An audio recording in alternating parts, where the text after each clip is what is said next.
الحمد لله الذي أبدع الأفلاك والأرضين، والصلاة والسلام على من كان نبيا وآدم بين الماء والطين، وعلى آله وأصحابه وأزواجه وذرياته وأهل بيته أجمعين، أما بعد، فقد قال الله تعالى في القرآن الكريم: أعوذ بالله من الشيطان الرجيم، بسم الله الرحمن الرحيم. حاميم والكتاب المبين، إنا أنزلناه في ليلة مباركة إنا كنا منذرين فيها يفرق كل أمر حكيم. صدق الله العظيم. وقال رسول الله صلى الله عليه وسلم: من تمسك بسنتي عند فساد أمتي فله أجر 100 شهيد، أو كما قال عليه الصلاة والسلام. وقال رسول الله صلى الله عليه وسلم في موضع آخر: خير القرون قرني ثم الذين يلونهم ثم الذين يلونهم، أو كما قال عليه الصلاة والسلام.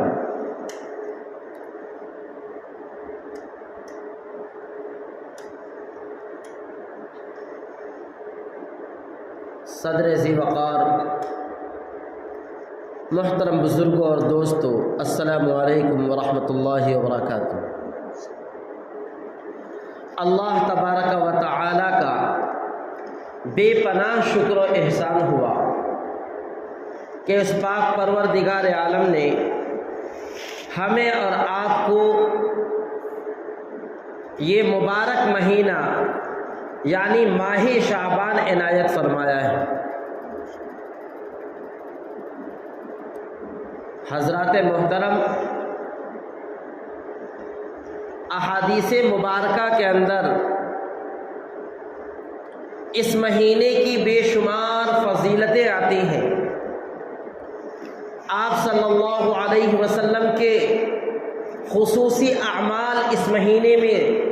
ثابت اور وارد ہیں۔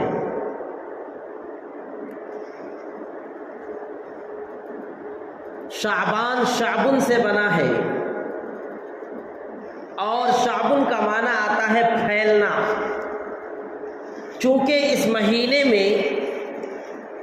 بے شمار برکتیں اور اللہ رب العزت کی جانب سے نازل شدہ رحمتیں پھیلتی ہیں، اور رمضان المبارک کے مہینے کے لیے ماہ شعبان ایک مقدمہ کی حیثیت رکھتا ہے۔ اس بنیاد پر اس مہینے کا نام شعبان رکھ دیا گیا۔ اس مہینے کا نام دراصل مرکب ہے، شعبان المعظم۔ تو شعبان کی تو یہ توجیہ ہوئی، یہ وجہ تسمیہ بیان کی گئی۔ اس کے اندر ایک لفظ اور لگا ہوا ہے، المعظم۔ معظم کا مطلب ہوتا ہے قابل احترام، قابل عظمت۔ چونکہ یہ مہینہ بے شمار نوعیتوں سے اور بہت ساری خصوصیات کے اعتبار سے، مثلا اس اعتبار سے کہ آپ صلی اللہ علیہ وسلم رمضان المبارک کے بعد تمام مہینوں سے زیادہ نفلی روزے اسی مہینے میں رکھتے تھے، اور اس اعتبار سے کہ اس مہینے میں ایک شب آتی ہے جسے ہم اور آپ شب براءت کے نام سے یاد کرتے ہیں۔ شب براءت کے سلسلے میں بھی تقریباً 10 صحابہ کرام سے فضیلتیں وارد ہیں، اور شب براءت کے سلسلے میں قرآن کریم کی آیات بھی وارد ہیں۔ میں نے خطبے کے بعد ایک آیت کریمہ کی تلاوت کی، حامیم والکتاب المبین۔ حامیم کا معنی اللہ رب العزت زیادہ بہتر جانتے ہیں۔ والکتاب المبین، قسم ہے اس واضح کتاب کی جو بالکل روشن ہے، جس کی ایک بھی بات چھپی اور ڈھکی نہیں ہے۔ انا انزلناہ فی لیلۃ مبارکہ، بلا شبہ ہم نے اس واضح کتاب کو یعنی قرآن کریم کو مبارک رات کے اندر نازل کرنے کا فیصلہ کیا۔ قرآن کریم کے سلسلے میں 3 باتیں وارد ہیں۔ ایک بات تو یہ کہ لوح محفوظ سے آسمان دنیا پر، یعنی وہ آسمان جو ہمیں اور آپ کو اپنی نظروں سے دکھتا ہے، اس آسمان پر اس کے نزول کا فیصلہ ہونا۔ دوسری بات یہ کہ قرآن کریم کا لوح محفوظ سے یک بارگی آسمان دنیا پر نازل ہو جانا، اتارا جانا۔ اور تیسری بات یہ کہ آسمان دنیا سے محمد عربی سید الکائنات رحمت دو عالم صلی اللہ علیہ وسلم کی ذات اقدس پر ضرورت کے بقدر تھوڑا تھوڑا نازل کیا جانا۔ اور یہ تینوں فیصلے، یہ تینوں باتیں الگ الگ موقع پر ہوئی ہیں۔ لوح محفوظ سے آسمان دنیا پر قرآن کے نازل ہونے کا جو ججمنٹ ہوا ہے، جو فیصلہ اللہ رب العزت کی طرف سے لیا گیا ہے، وہ اسی شب برات کے اندر لیا گیا ہے۔ تو یقیناً اس حیثیت سے اگر دیکھا جائے تو شب برات بھی قابل فضیلت رات ہے، قابل عظمت رات ہے۔ بہرکیف میں یہ بتلا رہا تھا کہ شعبان المعظم کو شعبان المعظم کیوں کہتے ہیں، اس مہینے کا نام شعبان المعظم پڑا کیوں ہے؟ تو شعبان کے معنی آتے ہیں پھیلنے کے، چونکہ اللہ کی بے شمار رحمتیں، برکتیں اس مہینے میں پھیلتی ہیں، اس معنی کر کے اس کا نام شعبان رکھا گیا۔ اور معظم کا معنی ہوتا ہے قابل احترام، قابل عظمت۔ اور چونکہ اس مہینے میں ایک رات ہے جو کسی نہ کسی درجے میں احادیث صحیحہ کی روشنی میں قابل عظمت ہے، اس وجہ سے اس پورے مہینے کا نام شعبان المعظم رکھ دیا گیا۔ جیسا کہ میں نے آپ حضرات کے سامنے یہ بات عرض کیا کہ آپ صلی اللہ علیہ وسلم کا اس مہینے میں کثرت سے روزہ رکھنے کا اہتمام ثابت ہے۔ تقریباً کچھ دنوں کو چھوڑ کر کے، کچھ دنوں کا استثناء کر کے آپ صلی اللہ علیہ وسلم اس پورے مہینے میں یعنی ماہ شعبان المعظم میں روزہ رکھنے کا اہتمام فرمایا کرتے تھے۔ اور محدثین کرام نے اس کی بے شمار مصلحتیں، حکمتیں بتلائی ہیں۔ وقت کے پیش نظر 4 حکمتیں آپ حضرات کے سامنے رکھی جاتی ہیں۔ پہلی حکمت، آپ صلی اللہ علیہ وسلم جو کثرت سے روزہ رکھتے تھے اس کی یہ ہے، حضرت انس بن مالک رضی اللہ عنہ سے روایت ہے، انہوں نے آپ صلی اللہ علیہ وسلم سے ایک موقع پر سوال کیا کہ ای صوم افضل بعد رمضان، کہ کون سا روزہ رمضان المبارک کے بعد سب سے افضل ہے، یا کون سا دن روزے کے اعتبار سے رمضان المبارک کے بعد سب سے افضل ہے؟ قال شعبان لعظمت رمضان یا لرمضان او کما قال علیہ السلام۔ حضرت انس بن مالک رضی اللہ عنہ فرماتے ہیں کہ آپ صلی اللہ علیہ وسلم نے جواب میں ارشاد فرمایا کہ شعبان کا مہینہ روزہ رکھنے کے لیے، نفلی روزوں کے لیے رمضان کی عظمت کرتے ہوئے سب سے زیادہ قابل عظمت ہے، سب سے زیادہ فضیلت کا باعث ہے۔ تو آپ صلی اللہ علیہ وسلم جو بڑی پابندی کے ساتھ اس مہینے میں روزہ رکھتے تھے، اس کی ایک حکمت یہ ہے کہ آپ رمضان المبارک کی تعظیم کے واسطے اس مہینے میں روزہ رکھتے تھے، تاکہ اس مہینے میں روزہ رکھ کر آدمی اپنے معدے کو اس طرف مائل کر لے کہ اگلے مہینے میں پورے مہینے پابندی کے ساتھ وہ بھوک کو، پیاس کو سہ سکے اور اس کی عظمت برقرار رہے۔ ایسا نہ ہو کہ رمضان المبارک کا جو فرض روزہ ہے، پیاس کی وجہ سے اس روزے میں کہیں کمی کوتاہی لاحق ہو جائے اور انسان کسی غلطی کا شکار ہو جائے، بھوک کی وجہ سے کسی کمی کوتاہی کا ارتکاب ہو جائے اور انسان اس کی وجہ سے کسی غلطی کا شکار ہو جائے۔ تو بہرکیف پہلی حکمت، پہلی مصلحت یہ بیان کی گئی کہ آپ صلی اللہ علیہ وسلم اس وجہ سے کثرت سے رمضان المبارک سے پہلے شعبان المعظم میں روزہ رکھتے تھے، تاکہ رمضان کا احترام باقی رہے، رمضان کے لیے پہلے سے مشق و تمرین ہو جائے۔ اور دوسری حکمت محدثین کرام نے یہ بیان کی ہے کہ چونکہ اس مہینے میں لوگوں کے اعمال اللہ رب العزت کی طرف اٹھائے جاتے ہیں، اس وجہ سے اس مہینے کے اندر آپ صلی اللہ علیہ وسلم کثرت سے روزہ رکھتے تھے۔ حضرت اسامہ بن زید رضی اللہ عنہ ایک مشہور صحابی ہیں، آپ سے روایت ہے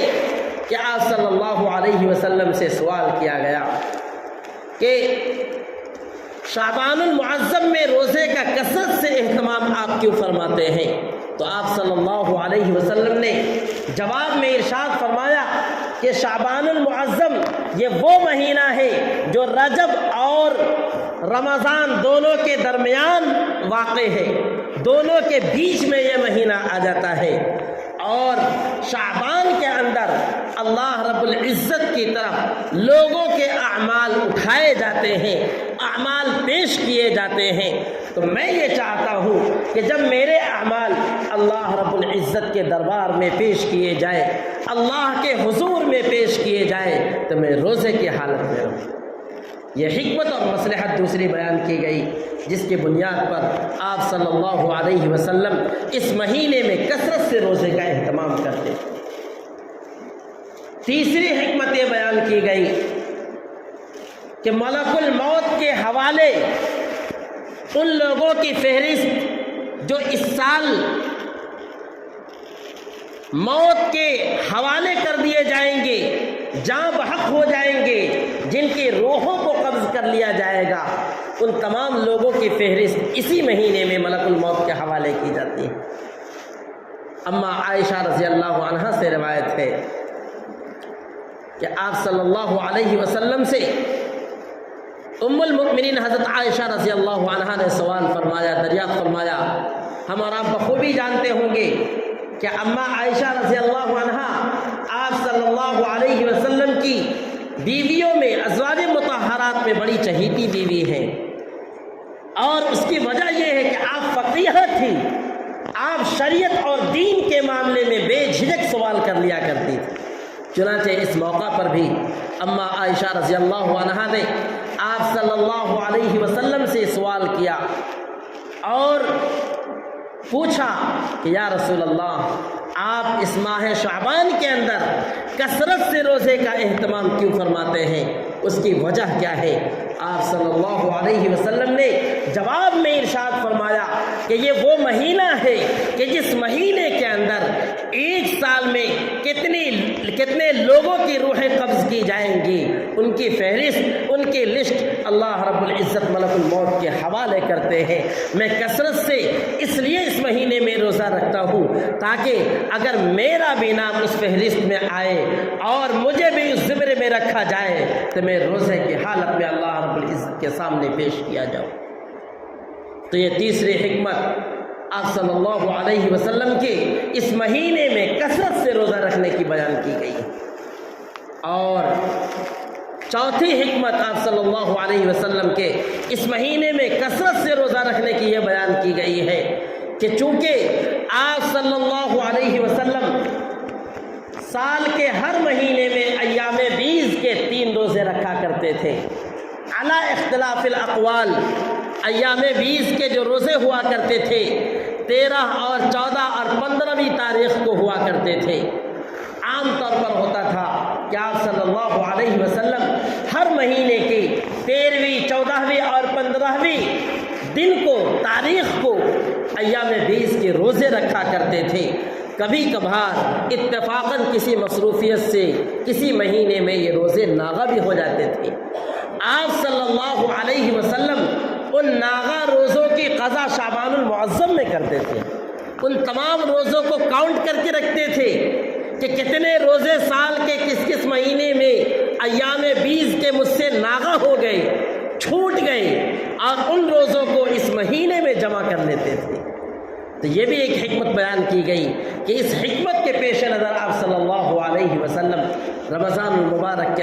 سے پہلے ماہ شعبان میں کثرت سے روزہ رکھتے تھے۔ لیکن ہاں، یہ بات ملحوظ خاطر رہے کہ آپ صلی اللہ علیہ وسلم کا کثرت سے روزہ رکھنا 27ویں شعبان تک ہی ثابت ہے۔ 28، 29 اور 30، یا یہ کہہ لیجیے 27، 28 اور 29 چاند کی تاریخ کے اعتبار سے مہینے کے اخیر کے 3 دن میں روزہ رکھنے سے آپ صلی اللہ علیہ وسلم نے منع فرمایا ہے۔ آپ صلی اللہ علیہ وسلم نے فرمایا کہ شعبان المعظم کے جو اخیر کے 3 ایام ہیں اس میں روزہ نہ رکھا کرو، اس میں اچھی طرح کھاؤ اور پیو، تاکہ کھا پی کر کے جو 3 دن کے بعد فرض روزے کا مہینہ آنے والا ہے اس کے لیے اپنے آپ کو آمادہ اور تیار کر سکو، اپنے آپ کو انرجی میں لا سکو، تاکہ بغیر کسی تکلیف کے، بغیر کسی مشقت کے اس پورے مہینے میں روزہ رکھنے کی پابندی کر سکو۔ حضرات محترم، ان روایات سے، ان واقعات سے یہ بات سمجھ میں آ جاتی ہے کہ یہ مہینہ ہم سبوں کے لیے قابل عظمت ہے، اور اس مہینے میں ہمیں کثرت سے نفلی روزوں کا اہتمام کرنی چاہیے۔ جہاں کہیں محدثین اور فقہائے کرام نے مستحب روزوں کا ذکر فرمایا ہے، ان میں یوم عرفہ کے روزے کو بطور خاص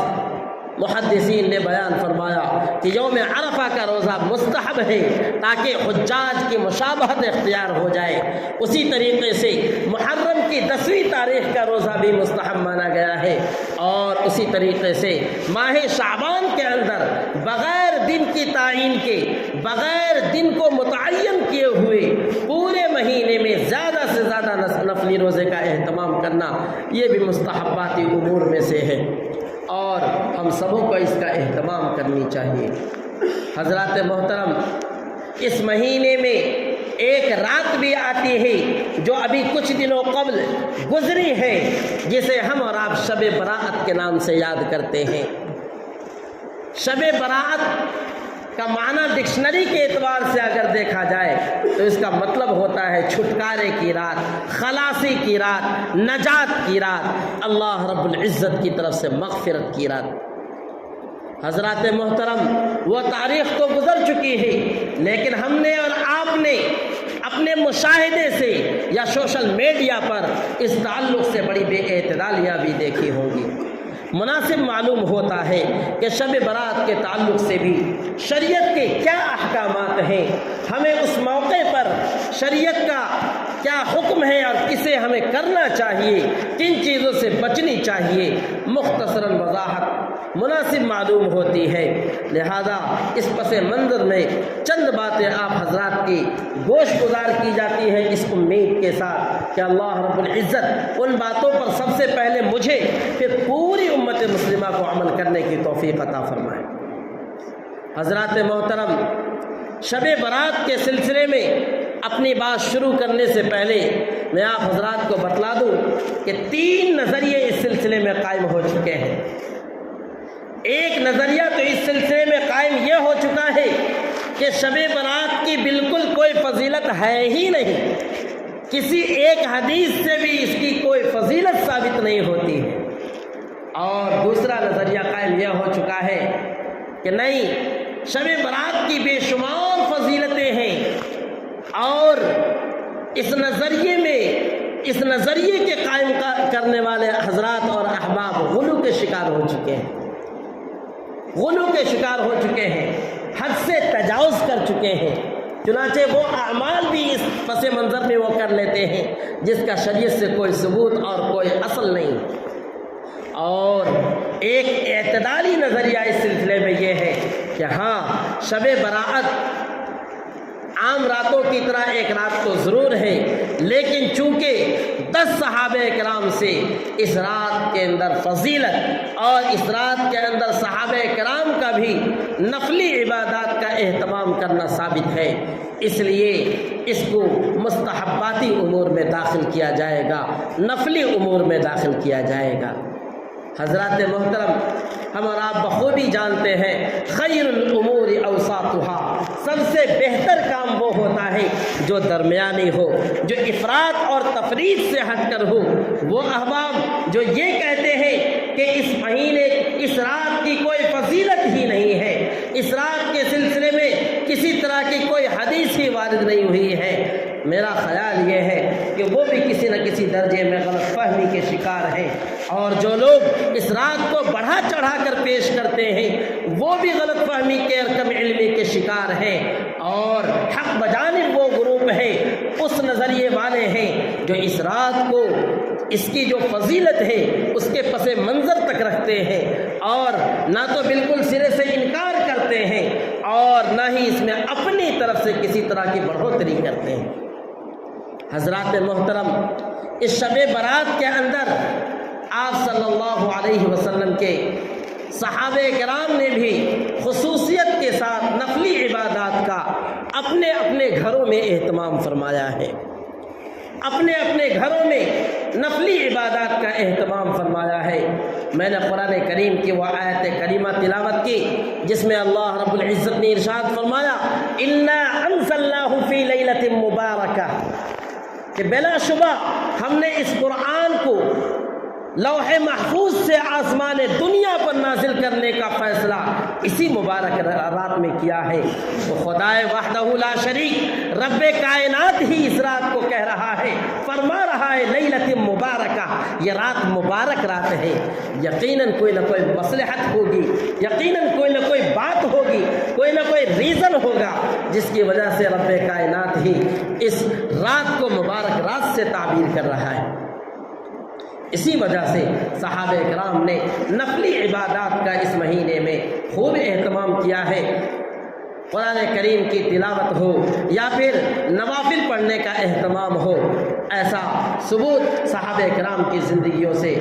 زیادہ ملتا ہے۔ حضرات محترم، شب برات کے اندر عام طور پر معاشرے کے اندر بڑی بے اعتدالیاں دیکھی جاتی ہیں۔ کہیں تو ایسا ہوتا ہے کہ مجمع اکٹھے کر کے اجتماعیت کے ساتھ نفلی نمازوں کا اہتمام کیا جاتا ہے، بعض جگہوں پہ صلاۃ التسبیح کی جماعت کا ثبوت ملا، اور بعض جگہوں پہ ایسی اطلاع آئی، ایسی خبر آئی کہ وہاں صلاۃ التسبیح جماعت کے ساتھ کی جاتی ہے۔ حضرات محترم، میں آپ کو بتلاتا چلوں، آپ صلی اللہ علیہ وسلم سے فرض نمازوں کے علاوہ نفل نمازوں میں نماز استسقاء، نماز کسوف اور نماز خسوف، یعنی چاند گڑھن، سورج گڑھن اور جب قحط سالی پڑ جائے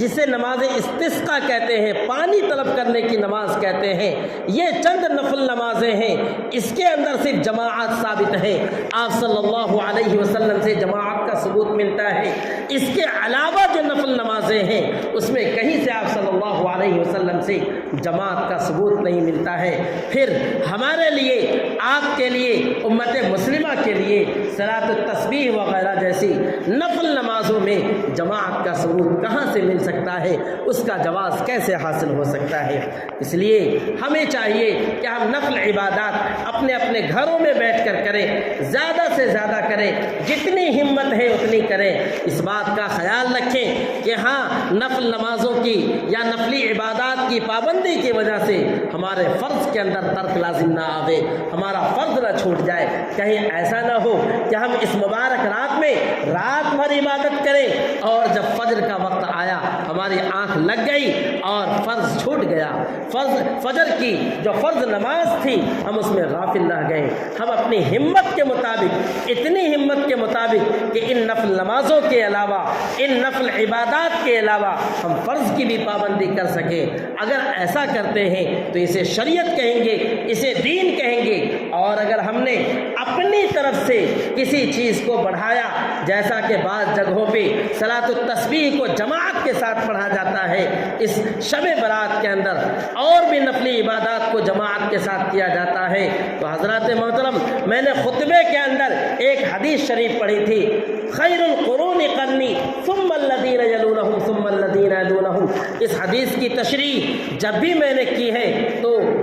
وضاحت کے ساتھ آپ حضرات کے سامنے اس کے نقطے کو بھی بیان کر دیا ہے۔ آپ صلی اللہ علیہ وسلم کا فرمان ہے کہ سب سے بہتر زمانہ صحابہ کرام کے زمانے کے ساتھ ساتھ میرا زمانہ ہے، اس کے بعد تابعین کا زمانہ، پھر تبع تابعین کا زمانہ۔ ہم دین اور شریعت کا جو بھی کام کریں، دین اور شریعت کے حصے پر جب بھی عمل کریں تو ہم پہلے اس کو ان تینوں زمانوں میں کھنگال لیں، اس کا ثبوت ان تینوں زمانوں میں دیکھ لیں۔ اگر ہمارے کیے ہوئے عمل کا ثبوت ان تینوں زمانوں میں سے کسی زمانے سے مل جاتا ہے تو ہم سمجھیں کہ دین کا ایک حصہ ہے اور ہم شوق سے اسے کریں۔ لیکن اگر ہمارا کیا ہوا کام ان تینوں زمانوں میں سے کسی زمانے سے میچ نہیں کرتا ہے، ملتا نہیں ہے، اس کا ثبوت نہیں ہے، تو یقیناً وہ ہماری طرف سے دین اسلام کے اندر تحریف ہے، دین اسلام کے اندر اضافہ کرنا ہے، ایک نئی بات کو نکال دینا ہے۔ حضرات محترم وہ حدیث ہم اور آپ بخوبی جانتے ہیں، کل محدثۃ بدعہ وکل بدعۃ ضلالہ وکل ضلالۃ فی النار، او کما قال علیہ الصلاۃ والسلام، کہ دین میں ہر وہ بات جو نئی پیدا کی جائے جس کا ثبوت قرون مشہود لہا بالخیر سے، یعنی ان تینوں زمانوں سے نہ ہو، ایسی پیدا کی ہوئی نئی بات یہ ایک بدعت ہے، اور ہر بدعت گمراہی کی بات ہوتی ہے اور ہر گمراہی کا انجام دوزخ ہے۔ اس لیے میرے دوستو، اس طرح کے مواقع پر شب برات ہو یا پھر شب قدر ہو جو رمضان المبارک کے اندر آئے گی، ایسے موقع پر ہم خصوصیت کے ساتھ اس بات کا اہتمام کریں کہ وہ کام کریں جسے شریعت نے کرنے کو کہا ہے، ان کاموں سے بچیں جس سے بچنے کو کہا گیا ہے۔ معاشرے کے اندر دیکھا جاتا ہے کہ ماہ شعبان کے اندر خاص طور پر 15ویں شعبان کے موقع پر لوگ حلوہ، شیرینی اور نرم چیزوں کے پکوان کا اہتمام کرتے ہیں۔ آپ حلوہ پکائیں، نرم چیز پکائیں، اور بھی اچھی چیز پکائیں، خوب کھائیں، بچوں کو کھلائیں، پڑوس کو کھلائیں، کسی نے منع نہیں کیا ہے، شریعت نے منع نہیں کیا ہے، لیکن شریعت نے یہ کہا ہے کہ جو چیز ہم کر رہے ہیں اس کو شریعت سے نہ جوڑیں، اسے شریعت کا حصہ نہ سمجھیں۔ اس کا پس منظر بندہ ناچیز نے خود اپنے علاقے میں کئی افراد سے پوچھا، کئی اشخاص سے پوچھا کہ آپ خصوصیت کے ساتھ اسی مہینے میں کیوں نرم چیزوں کو اور میٹھی چیزوں کو پکوان کا اہتمام کرتے ہیں، وجہ کیا ہے؟ ایک صاحب نے بیان کیا کہ حضرت آپ تو عالم دین ہیں، آپ تو مفتی ہیں، آپ کو تو پتہ ہونی چاہیے، آپ ہم سے یہ سوال کرتے ہیں، ہمیں آپ سے پوچھنا تھا۔ میں نے کہا جی بتا بھی دو، آخر وجہ کیا ہے، ریزن کیا ہے؟ تو صاحب فرماتے ہیں کہ اس کی وجہ یہ ہے کہ آپ صلی اللہ علیہ وسلم غزوہ بدر میں جب شریک ہوئے تھے تو آپ کے دندان مبارک شہید ہو گئے تھے، جس کی بنیاد پر آپ صلی اللہ علیہ وسلم نے اس مہینے میں نرم چیزوں کو کھایا ہے۔ تو اسی وجہ سے اسی یاد میں آپ صلی اللہ علیہ وسلم کی محبت میں ہم اس مہینے میں نرم چیزوں کو کھاتے ہیں، پکاتے ہیں، دوسروں کو کھلاتے ہیں۔ حضرات محترم کتنی غفلت کی بات ہے، تاریخ اسلامی سے کتنی دوری کی بات ہے۔ غزوہ بدر کی تاریخ کا معائنہ کریں، مطالعہ کریں۔ غزوہ بدر شوال المکرم میں واقع ہوئی ہے اور ہم حلوہ کھا رہے ہیں شعبان المعظم میں، تاریخ جوڑ رہے ہیں شعبان المعظم سے۔ بڑے ہی افسوسناک بات ہے،